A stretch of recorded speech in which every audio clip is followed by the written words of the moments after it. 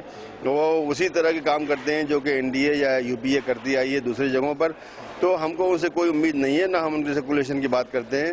یہ ضرور ہے کہ اس بیچ میں ایک اچھا آلٹرنیٹو سامنے آ رہا ہے, وہ عام آدمی پارٹی کا ہے. حالانکہ اس کی نیت بھی ہر بات پہ صاف نہیں ہے, کرپشن پہ صاف ہے لیکن فرقہ واریت پہ اس کی نیت ابھی صاف نہیں ہے. معلوم نہیں کیوں نہیں صاف ہے, بہرحال ہم لوگ اس سے بات بھی کر رہے ہیں. تو ان کے ساتھ کولیشن تو نہیں ہوگا, لیکن یہ کہ مل کر کے ان سے ہم لوگ جو ہے کچھ کر سکتے ہیں. جی, آپ ایک پترکار بھی ہیں, تو آپ میڈیا کو دیکھتے ہیں دیش میں کہ کس طرح سے میڈیا ٹرائل چل رہا ہے, اور خاص طور سے الیکٹرانک میڈیا کی ہم بات کرتے ہیں. تو اس میڈیا ٹرائل کے بارے میں آپ کیا کہنا چاہیں گے, اور سرکار اسے کیوں نہیں کنٹرول کر پاتی؟ دیکھیے, پہلی بات تو یہ ہے کہ میڈیا دھیرے دھیرے بہت ہی پاورفل ہو چکا ہے. اب کسی بھی سرکار کے باہر ہے, سرکار اس پہ کنٹرول نہیں کر سکتی ہے, چاہے بھی تو نہیں کر سکتی ہے. لیکن کم سے کم ہندوستان میں تو کچھ نہ کچھ قانون موجود ہیں جس سے کہ وہ پرنٹ میڈیا کو, الیکٹرانک میڈیا کو کچھ نہ کچھ کر سکتی ہے. اس کے باوجود بھی سرکار ان سے بہت ڈرتی ہے کہ معلوم نہیں کب ہمارے خلاف ہو جائیں گے, کیا کریں گے. اس لیے سرکار جو ہے تقریباً ایک طرح سے جسے کہتے ہیں کہ پاگل اونٹ ہوتا ہے, شترے بے مہار, اس طرح ہو گیا ہے. کچھ بھی بولتا ہے اور اس کو لگتا ہے کوئی کچھ بولنے والا نہیں ہے. لیکن میں سمجھتا ہوں کہ عام آدمی کو چاہیے کہ جب بھی یہ میڈیا ان کے خلاف جائے تو کچھ ایسی میکینزم بنی ہوئی ہے, الیکٹرانک کے لیے بنی ہوئی ہے اور پرنٹ کے لیے بنی ہوئی ہے, جیسے کہ پریس کاؤنسل آف انڈیا بنی ہوئی ہے, وہاں پہ شکایت کریں اور وہ لوگ ان کا کان مروڑنے کے لیے کام کرتے ہیں. اگر وہاں ثابت کر سکیں آپ کہ انہوں نے غلط کیا تھا, ایسے کچھ لوگوں نے کیا بھی ہے, اور یہ راستہ ہم لوگوں نے نہیں اپنایا ہے, ہم کو اپنانا چاہیے. اور اس کے بعد ممکن ہے کہ کچھ نتیجہ نکلے گا, لیکن سرکار براہ راست مجھے نہیں لگتا کچھ کرنے والی ہے. 120 اسکوپ کے مادھیم سے آپ دیش کی جنتا کو کیا سندیش دینا چاہیں گے؟ نہیں, ہمارا سندیش یہی ہے کہ اٹھیے اور اپنا حق لیجئے, اور اپنا جو آپ کو کام کرنا ہے دیش کے لیے وہ کیجئے. آپ کو کوئی نہیں منع کر رہا ہے. آپ جو ہے منفی طریقے سے نہ رہیے کہ ہم کو کیا مطلب ہے. آپ کو مطلب ہے. آپ کو جو کچھ بھی آپ کے محلے میں ہو رہا ہے, آپ کے گاؤں میں ہو رہا ہے, آپ کے شہر میں ہو رہا ہے, آپ کے ملک میں ہو رہا ہے, یہ آپ کا اپنا مسئلہ ہے, آپ کے بچوں کا مسئلہ ہے, آپ کی اگلی نسل کا مسئلہ ہے. اس لیے باہر آئیے, نکلیے اور پازیٹیو طریقے سے ان کو بدلنے کی کوشش کیجئے. جب تک کہ لاکھوں لوگ ایسے نہیں پیدا ہوں گے یہ ملک کی تقدیر نہیں بدلے گی. ورنہ یہی جو نیتا ہیں جو آج ہم کو جو ہے بری طرح سے لوٹ رہے ہیں, یہی ہم پر حکومت کرتے رہیں گے. جی بہت بہت شکریہ ڈاکٹر صاحب, آپ نے ہم سے بات چیت کی. 120 اسکوپ سے بات کرنے کا بہت بہت شکریہ. پھر کسی سمے کسی وقت آپ سے پھر بات کریں گے. یہ تھے ڈاکٹر ظفر الاسلام جو آپ سے